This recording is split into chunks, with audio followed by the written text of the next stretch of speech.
కూర్చోవాలి, ఎంత అవ్వలేదు, టైం కూడా అవ్వలేదు కదా. అమ్మా మీరు పేరెంట్స్ ఎవరినైనా అడ్డుకుంటే కూర్చోండి. హై స్కూల్ పిల్లలు పేరెంట్స్ ప్లీజ్, అక్కడ పిల్లలు ఖాళీ ఉన్నాయి, వీలైతే కూర్చోండి. రే మీరు కూర్చోండి అన్న, కూర్చోండి అన్న. మీరు అందరు మీరు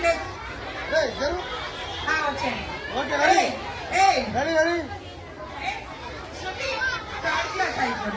Smile, ready, smile. Hey, ready, smile.